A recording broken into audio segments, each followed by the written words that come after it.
Merci à toi. On peut applaudir Johanna Giacardi qui a fait la mise en scène et qui dirige cette compagnie Les Estivants. L'équipe va nous rejoindre. Doucement, elles finissent de se changer. Alors l'idée de cette rencontre, c'est 20 minutes ensemble. Merci beaucoup déjà d'avoir accepté. On voulait la placer forcément sous l'angle de ce 8 mars et de cette journée internationale des droits des femmes. Mais on va voir qu'avec vous, la question elle est beaucoup plus large et je trouve beaucoup plus intéressante aussi. Pour commencer, juste quelques chiffres pour le spectacle vivant, pour vous donner une idée. 40% des représentations de spectacles vivants en 2024-2025 étaient mises en scène par des femmes. C'est 22% dans l'opéra. Dans le spectacle vivant, en général, c'est 40%. 40% des femmes se trouvent au poste de direction, comme ici au Théâtre Laragon, des structures de la création artistique au 1er janvier 2025, avec des disparités suivant ce qu'on appelle les labels, des scènes nationales, des centres dramatiques nationaux, etc. Mais ce sont 40% des femmes, donc on n'est pas à parité. Et dans la représentation des spectacles, dans le secteur public, en 2024, 45% d'artistes femmes sont au plateau dans les spectacles programmés, c'est-à-dire au-delà de la mise en scène, c'est bien les interprètes dont on parle ici. Et en 2024, 34% des spectacles programmés sont écrits par des femmes. On parle là des autrices. Ce soir, vous êtes avec nous et on a choisi ce spectacle avant tout parce qu'on a aimé ce spectacle, on tenait à le dire aussi. Et on se retrouve avec vous. Vous dirigez, Johanna, la compagnie 100% féminine. Et c'est ce qui va nous intéresser. Mais au-delà de ce message, vous dites que ce choix, en fait, c'est pas un choix forcément politique en premier lieu, c'est avant tout une liberté dans la création, c'est-à-dire le choix des personnes avec qui vous souhaitez travailler. Avec le recul, comment vous pourriez qualifier le début des Estivants? C'était quoi l'idée de départ et est-ce que c'était les débuts des Estivants, est-ce que c'était compliqué, est-ce que c'était enthousiaste, est-ce que c'était important pour vous de créer cette compagnie? C'était en 2016, c'est ça? Ouais. 2016, ouais. Ben, merci pour cette question et merci pour votre accueil. On est trop contente, nous aussi, d'être avec vous ce soir. C'était une belle représentation. Et on a monté la compagnie en 2016 avec Lisiane, qui est juste ici. Lisiane et moi, on s'est rencontrés sur les bancs de la fac. Et quand on est sortis toutes les deux de nos études respectives, moi, avant le master, moi, je me suis orientée vers la mise en scène et puis Lisiane plutôt vers la lourde tâche administrative, tous ces métiers de l'ombre.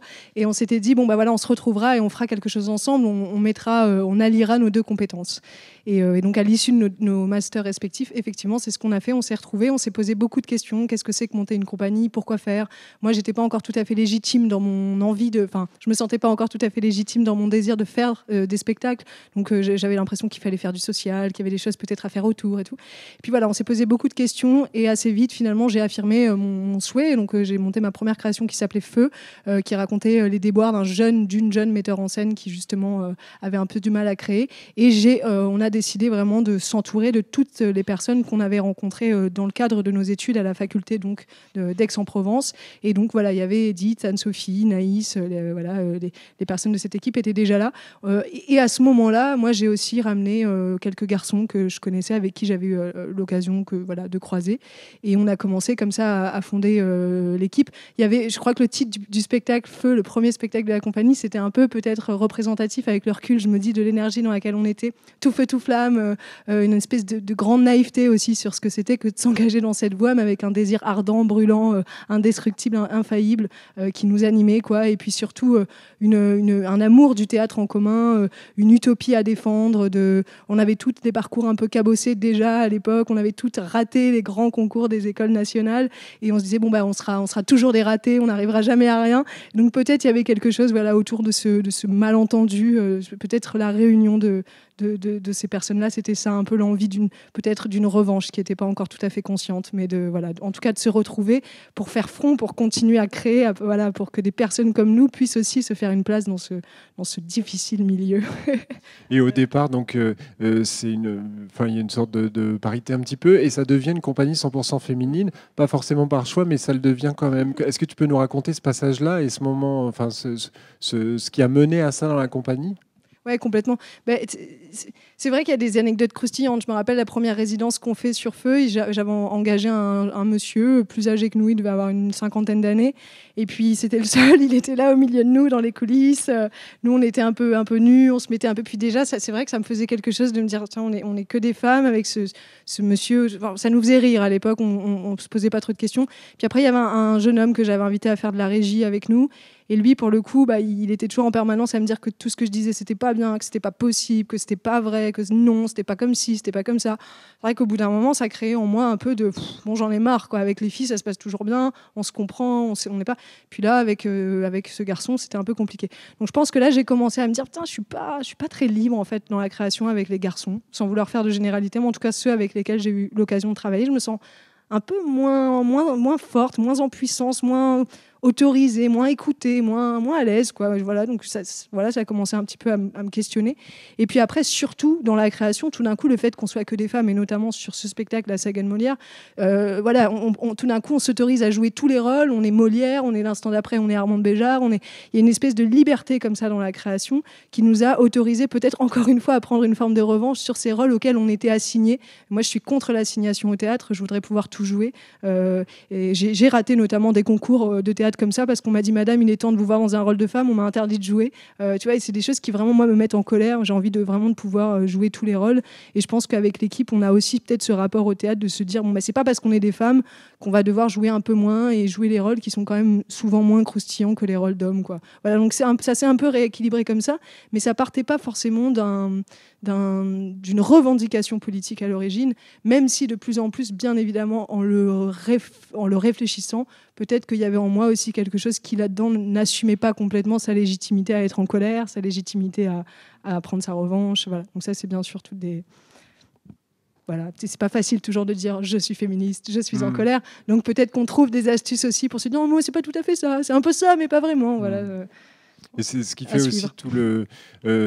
enfin voilà, c'est ça qui nous intéresse aussi. Et dans cette rencontre, ce qui nous a intéressé, c'est aussi la manière dont tu mènes la vie de la compagnie, c'est-à-dire que chacun et chacune, en l'occurrence, participe à la création. Est-ce que tu peux nous expliquer comment ça se traduit du coup dans une compagnie, comment sur ce spectacle-là, mais peut-être avec d'autres exemples, qu'est-ce qui fait qu'il y a un moment, il y a une liberté dans la création qui s'installe pour que tout le monde participe à la création d'une pièce? Je pense que c'est quand même lié au fait qu'on se connaisse depuis longtemps, qu'on a traversé avant le travail avec cette compagnie d'autres projets en commun, qu'on a eu une formation en commun, donc un langage commun, que après moi aussi dans ma façon de travailler, je suis aussi au plateau, donc j'ai aussi besoin, avec l'équipe on fonctionne comme ça, des fois... qu'elle sorte à l'extérieur en disant ça moi je trouve que c'est pas terrible, donc il y a je pense une gesticulation comme ça qui s'est trouvée aussi du fait que moi je joue, et puis après c'est une liberté quoi qui circule entre nous qui fait qu'on va pas encore une fois s'assigner à des rôles trop fermés. On est soucieuse que quand même les rôles soient respectés. Moi j'assume mon rôle de leader, chacune est à sa place d'interprète et tout, mais on a quand même envie et besoin et une liberté entre nous qui fait que quand même on se... Voilà, je sais pas comment expliquer ça, mais ça circule, quoi. On n'est pas, c'est pas figé. Oh, bah, toi, t'es la chef, du coup, moi, je dis rien, je dis pas ce que je pense. Non, voilà, ça circule. Et après, sur la méthode, en général, jusqu'ici, en tout cas, peut-être que ça changera, mais jusqu'ici, en général, moi, j'arrive avec une idée. Là, j'avais eu cette idée de faire la saga de Molière, mais par exemple, le titre, je l'avais pas encore tout à fait trouvé. J'ai fait j'ai proposé, je me rappelle, à Lisiane dans un café, qu'est-ce que t'en penses, il y aurait ça. Puis c'est Lisiane qui m'a dit, la saga de Molière, ce serait super. Donc là, tu vois, là aussi, ça peut se... Et puis après, au plateau, c'est... voilà, on va, là, tout d'un coup, il me vient ça, on est en train de répéter, puis Lisiane est dans les gradins, dit sur cette scène, il faudrait qu'on comprenne mieux que toi, tu es en train de dire ça. Et puis pendant ce temps, Edith, elle est partie finir de coudre un truc parce qu'on va avoir besoin. Puis on se dit, tiens, là, il faudrait peut-être pour un bout de carton, moi, si vous voulez, je vais en chercher. Voilà, pardon, je suis un peu partie là sur les trucs un peu techniques, mais sur, voilà, moi, j'arrive avec une idée, un canevas un petit peu fragile, voilà. Et puis après, on improvise, et ensuite, c'est des allers-retours perpétuels entre ce qu'on a réussi à inventer au plateau et ce que moi après je vais caser dans mon ordinateur, quoi. Voilà. Donc il y a on pourrait appeler ça une sorte d'écriture de plateau, voilà, où en fait tu écris à partir des interprètes, de ce qu'on est, quoi. Voilà. Et dans la liberté de création, il y a cette part de plateau, mais il y a tout ce qui est en dehors aussi, c'est-à-dire ce dont Marc nous parlait à l'instant, c'est-à-dire trouver des lieux. Alors aujourd'hui, cette pièce, elle a été repérée, on va dire. Enfin, c'est pour ça que vous êtes là aussi, c'est-à-dire que c'est un succès. Mais comment ça se passe, la vie d'une compagnie? Est-ce que vous avez la liberté aujourd'hui de pouvoir créer, ou est-ce qu'il y a encore des freins, et des freins qui peuvent être aussi à être amenés à cette part féminine dans la compagnie, ou est-ce que c'est quelque chose que des gens recherchent, et du coup ils recherchent plus l'artistique, ils recherchent ce que vous représentez? Est-ce que ça peut être compliqué aussi, au-delà du plateau et du processus de création d'une pièce? Oui, est-ce que finalement, si tout d'un coup on faisait une pièce avec des mecs, est-ce que les estivants seraient boycottés? Est-ce qu'elles seraient plus intéressantes? Je sais pas. Je me suis pas posé effectivement cette question. Je sais pas. Mais par contre, c'est pas facile de continuer à créer. C'est pas facile de continuer à exister, ça c'est sûr, c'est toujours à prouver. Et même d'expérience, je dirais qu'après ce succès, voilà, ce spectacle a été reconnu, repéré, comme tu dis, et puis valorisé et tout. Bah après, c'est très difficile aussi, tout d'un coup, de porter la charge, de se dire, OK, on a fait quelque chose qui marche, et donc on est à nouveau dans un jeu de, bon, bah, qu'est-ce qu'on fait jusqu'ici? On avait fait ça dans un peu comme Molière, la fougue de l'année, des jeunes années, de l'âge d'or, on part sur les routes, on part, et qu'importe, après tout, on verra bien. Et puis tout à coup, ça y est, on est récupéré par l'institution, qui nous trouve formidables, et donc on n'a pas aussi envie de décevoir les attentes des spectateurs, des spectatrices, de l'institution. On a envie que ça continue à marcher. On en parle un peu dans le spectacle. Comment faire pour continuer à créer si on n'a plus d'argent? Et donc, il faut lutter pour pas rentrer justement dans une espèce de stratégie et de te remettre à fabriquer des spectacles pour que ça marche, pour que ça rencontre toujours l'adhésion, et de rester quand même, parce que quand même un artiste, une artiste, elle a besoin de ça, de sentir une forme de nécessité dans sa recherche, de sentir quelque chose qui n'est pas juste de l'ordre de la marchandisation. Je fais un spectacle, ça marche, allez hop, j'en bénéficie, pendant 3 ans je sais que je vais me faire mon intermittence. Malheureusement c'est quand même... Et à la fois, tu as une réalité financière, tu as une troupe derrière toi. Et récemment j'ai réécouté une interview d'Ariane Mouchkine en 1969. J'ai beaucoup aimé parce qu'elle disait, mais en fait moi on me dit toujours, mais te stresse pas, au pire ça marche pas. Et déjà, elle, en 1969, elle disait, mais c'est pas vrai, en tant que troupe, quand on n'est pas subventionné, quand on n'est pas soutenu, on est contraint de faire des succès.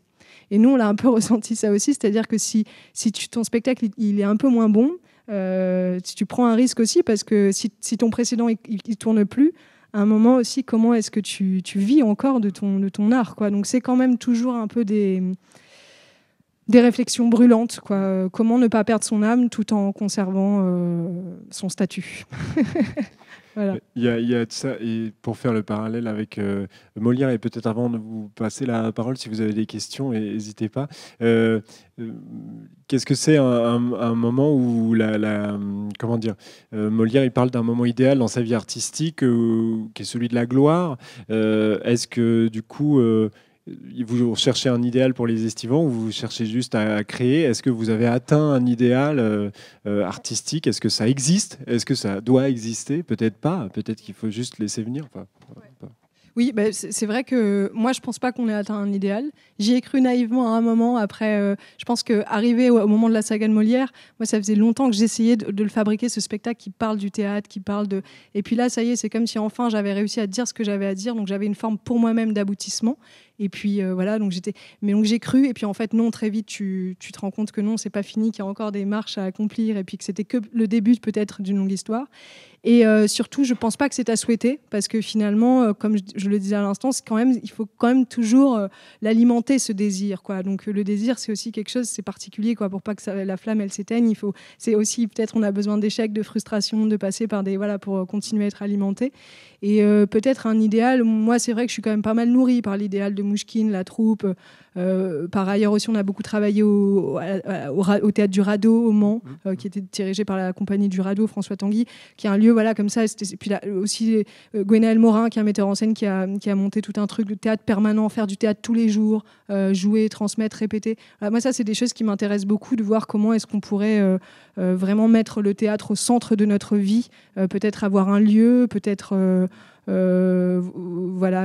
continuer que le théâtre soit au centre, en tout cas. Ça, pour moi, ce serait peut-être une forme de consécration pour moi dans un moment, peut-être. Là, un moment, ce sera Peut-être, c'est ça l'idéal, c'est d'avoir un... Mais peut-être c'était un peu l'idée finalement aussi, la trajectoire de Molière, d'arriver à un moment à la cour et de...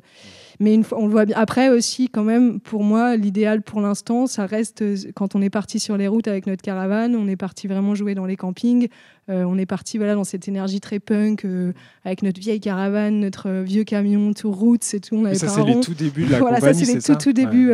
Et c'était hyper joyeux parce qu'on s'était dit, bon, bah, on n'a pas les moyens de se payer, par contre, il ne faut pas que ça nous fasse dépenser des sous. Donc, on jouera au chapeau, on demande un petit peu, au lieu de nous accueillir les campings, nous héberger et nous faire un petit repas le soir. Et en moyenne, 300 € la représentation, on fera tourner un chapeau. Et puis, au moins, comme ça, on paye l'essence et on peut faire notre petite tournée, quoi. Et c'est vrai que, bon, bah, c'était pas un idéal financier, c'était pas un idéal à plein d'endroits, mais en même temps, j'en garde, je crois, pour moi, bizarrement, il faudrait pas dire ça dans les institutions, mais peut-être pour l'instant le moment le plus heureux, parce que le plus libre, quoi, qu'on pouvait imaginer, de plus se poser aucune question et d'aller vraiment dans le sens de notre cœur. Encore, je sais pas comment, notre trajectoire. Je vois qu'il y a plein de sourires derrière vous. C'était déjà la même équipe ou pas Ouais, il y avait donc Lisiane, bien sûr, Anne-Sophie, Edith et Naïs, Olivia qui nous a rejoint et Lola aussi qui nous a rejoint un petit peu après cette aventure. Et donc on a partagé cette aventure tout ensemble et c'est sûr que c'est des souvenirs. Je sais pas si vous voulez en dire un mot. Non. C'était un idéal, mais on râlait beaucoup. J'ai rigolé. Non, mais ça sert à rien. Non, mais juste, j'ai rigolé parce qu'avec Lisiane, on se dit ouais, l'idéal, on râlait. Ouais, les chiottes, ils puent. Enfin, la réalité des campings et de la vie, quoi. Mais c'était trop bien. Hein. Les disputes, les faux rires. Mais ça a forgé quelque chose parce que vous êtes encore là ensemble toutes ce soir. Oui, c'est vrai qu'on s'est disputé aussi. Des fois, c'était très drôle avant de rentrer sur scène. Je te supporte plus. Et puis après, tu rentres, tu joues une scène d'amour. Et puis, et ouais, c'est vrai que tu es dans un rythme quand même effréné. On tournait tous les jours, on se déplaçait. Ouais. Mais oui. C'est aussi la découverte du théâtre de rue, entre guillemets, de pouvoir, et puis qui après a beaucoup alimenté l'écriture de celui-ci. Sur un théâtre de tréteau, ce qu'on appelle un théâtre de tréteau, peut-être on peut en parler aussi, c'est un choix. Vous dites un truc assez juste, et on le voit dans la pièce aussi, c'est-à-dire que vous êtes une compagnie de théâtre de rue qui joue dans des théâtres en dur. Enfin, il y a quelque chose comme ça. Ouais, on se dit Les Estivants est une compagnie de théâtre de salle qui aurait préféré être une compagnie de théâtre de rue. Alors, c'est pour faire un petit clin d'œil sur le fait que moi j'ai été pas mal nourrie dans mes années de justement à la fac, quand j'ai commencé à faire mes premiers projets de master et tout, j'ai beaucoup nourri par des compagnies de théâtre de rue, dont la compagnie des 26 000 couverts qui est citée dans le spectacle. Il y avait cette énergie, voilà, de ramener, d'insuffler l'énergie de la rue dans la salle, ce que la rue permet de tout s'autoriser, parce que tout d'un coup il n'y a pas le mur, c'est pas les mêmes codes, c'est pas les mêmes personnes qui viennent. Et donc moi j'avais envie vraiment qu'au théâtre on pousse les portes du théâtre, qu'on sorte de l'entre-soi culturel et qu'on ouvre, voilà, comme ça, qu'on ouvre avec des formes qui s'adressent alors à tous, à toutes. C'est une utopie, c'est pas possible parce que l'autre, on sait pas qui c'est pas toujours. Mais en tout cas, voilà, de s'adresser le plus possible et de fabriquer un théâtre qui soit pas virtuose, qui soit pas performant, qui soit pas écrasant, qui crée pas des complexes chez les spectateurs et les spectatrices, mais au contraire qui crée une forme de connivence, de relation, quoi. Voilà, ça c'est vraiment le désir voilà, voilà, et donc les tréteaux, bien sûr, avec tout ce que ça trimballe de cette énergie de fougue, quoi. On pourrait aller partout, on pourrait aller sur les places de village, parce que ça c'était aussi une inquiétude pour moi à un moment, comme on a souffert que nos spectacles ne tournent pas les premiers. Moi je me suis très vite dit en fait il faut fabriquer un théâtre, et c'était ça le camping show aussi, c'était l'héritage de cette réflexion. Il faut fabriquer un théâtre qui puisse aller partout et qu'on puisse jouer même sans le soutien de qui que ce soit. Voilà, il faut qu'on reste autonome. Même pour la dernière création qu'on a sortie, on s'est arrangé pour fabriquer nos gradins en se disant c'est pour ce spectacle mais c'est aussi pour la suite, si tout d'un coup tout le monde nous lâche, mais nous on continuera à faire du théâtre avec maintenant on a des tréteaux, on a des gradins, allez hop, on lâche rien. Après il faudra acheter les enceintes et puis on sera de plus en plus autonome et puis plus personne pourra nous arrêter.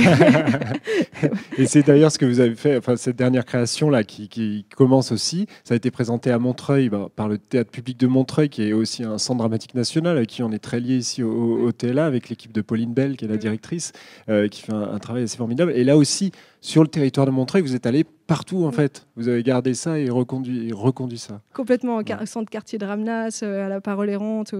C'était une expérience formidable sur 10 jours, 15 jours. On a un petit peu tourné dans le haut Montreuil, le bas Montreuil. Voilà. Donc, pour aller au plus proche. Est-ce que vous avez des questions? Parce que moi, je peux continuer encore des heures. Et puis, il nous reste 5 minutes, donc il y a un moment. Bonsoir. Bonsoir. Déjà, j'aimerais dire que le spectacle était incroyable. J'ai été voir il y a un mois la comédie musicale sur Molière. Et du coup, ça fait très plaisir de voir un autre point de vue de la pièce qui est vraiment différent. Mais j'ai tout autant aimé, voire plus. Après, j'adore la musique, donc bon, voilà. Mais il y en avait quand même. J'avais les références des musiques. Mais ma question, ça serait un peu pour toute l'équipe. C'est un peu moi qui voudrais m'orienter dans tout ce qui est théâtre, le parcours au niveau des études, etc. Voilà. Tu voudrais t'orienter dans quoi dans le théâtre? Alors, j'aime beaucoup jouer, mais en ce moment, je suis au lycée et je fais une option théâtre. On fait un petit peu de la mise en scène. J'aimerais, pour l'année prochaine, vu que je suis en seconde, aller en spécialité théâtre. Et, c'est super. Voilà. Si t'es en seconde, c'est tout, c'est c'est ça, l'acting, c'est la mise en scène, c'est un peu tout. Voilà. Eh ben, il faut que tu ailles jusqu'au bout de ton cursus. Il faut que tu ailles jusqu'au bout de ton cursus. Non, mais c'est bien, va jusqu'à la terminale avec l'option théâtre. Nous, on l'a quasiment toute fait, ça, l'option théâtre au lycée. Et puis après, quand tu arrives à la fin du lycée, tu as plusieurs choix qui s'ouvrent à toi. Soit tu tentes tout de suite les grands concours des écoles nationales. Donc ça, tu te renseigneras, tu en as une vingtaine en France, je crois, à peu près. C'est quoi les écoles Alors, c'est des écoles où tu rentres entre 18 et 25 ans, à peu près. Et pendant 3 ans, tu es formé en tant que comédien, comédienne. Tu as Comme les cours Florent, un peu. Voilà, mais sauf que c'est public, du coup c'est gratuit. Okay. Et c'est des formations qui, après, à l'issue de ces formations, tu sors et tu rentres un peu sur le marché. Les premières années, tu coûtes moins cher en tant que comédien, comédienne. Et du coup, non mais c'est bête, mais il faut le dire parce que ça joue beaucoup. Et c'est pour ça qu'on veut tous y rentrer dans ces écoles, parce que du coup, après, les metteuses en scène et les metteurs en scène, ils sont vachement intéressés par ce genre d'acteurs, d'actrices. Et après, si tu veux plutôt t'intéresser à la mise en scène, tu as aussi des écoles où tu peux rentrer dans une filière de mise en scène. Tu peux aussi faire comme nous et aller à la fac, où là, tu auras un apport théorique et pratique. Et après, voilà. Moi, c'est un peu les débouchés que je connais. Après, on pourra prendre le temps, si tu veux, d'en reparler avec l'équipe aussi. Voilà, c'est ça, le Dust. Ouais. Le Dust, c'est à la faculté, tu peux jouer, en fait. Il y a beaucoup de pratiques. Il n'y en a que 2 en France, donc Aix-en-Provence et Besançon. Voilà. D'accord, ok. Merci beaucoup. C'est une autre question. Bon, déjà, j'ai adoré, mais ma question, c'était super. Mais ma question, c'était, vous avez mis combien de temps à monter la pièce? Merci pour ta question, parce que c'est vrai que c'est important de savoir la réalité aussi, avec tout ce qu'on traverse aussi, les coupes budgétaires et tout. 12 semaines. 12 semaines. Voilà. On a mis 12 semaines. Après, c'est sans compter tous les temps, moi, par exemple, que j'ai fait chez moi d'écriture et tout. Ça a été un travail. Avant qu'on commence les répétitions, moi, j'avais déjà presque travaillé 1 an de recherche, de lecture, de poncer le film d'Ariane Mouchkine, de lire des biographies sur Molière, de relire toutes les pièces. Donc ce travail, on ne l'avait pas trop quantifié. Mais après, au plateau, on a eu 12 semaines de répétition. Ça te semble beaucoup? Non, voilà. C'est pas énorme, hein. Ouais. C'est ça, une année. Est-ce qu'il y a peut-être une dernière question, quelque part? Quelle est la part de l'improvisation? Très divertissant, ça m'a réconcilié avec Molière, mais bon, j'aimais déjà. j'aimais déjà. Je trouve que la forme scénique est parfaite. On est vraiment rentré dans l'univers, mais je me disais, c'est pas possible que tout ait été écrit. Et je me disais qu'il faut que vous connaissiez. Bon, a priori, vous connaissez bien pour interagir entre vous, mais je me demandais quelle était la part d'improvisation. Ouais, c'est une très très bonne question, parce que effectivement, l'intérêt pour moi dans la manière dont on a travaillé avec les comédiennes, c'était de faire en sorte qu'on donne l'impression le plus possible aux spectateurs, spectatrices, que c'était pas écrit et qu'on improvisait. Donc dans le code de jeu, dans la manière de se présenter à vous, on a un petit peu ce côté un peu nonchalant, comme si tu vois, on fait faussement un peu des fois des erreurs, des approximations. En fait, tout ça est effectivement écrit. Alors après, chaque soir, il y a quand même des choses qui se réinventent dans la rencontre avec vous. Voilà, donc ça peut un tout petit peu se décaler, un tout petit peu se déplacer en fonction de vos réactions, en fonction de... Mais tout est écrit au millimètre près, ouais. Merci. Ouais. Si. Mais on aimerait Faut vous quand même répondre, tenir. non, on est des reines de l'impro, tous les soirs on improvise. Franchement, ouais, ça serait génial parce que l'impro, c'est quelque chose aussi, c'est vachement beau à observer, quoi. Mais Après, c'est tout ce que... pardon. C'est parce que vous Oui, c'est avez ce- écrit, enfin moi j'étais pas là encore, mais vous avez écrit en improvisant, donc comme c'est des improvisations qui ont été écrites, c'est des choses qui ont vécu d'abord.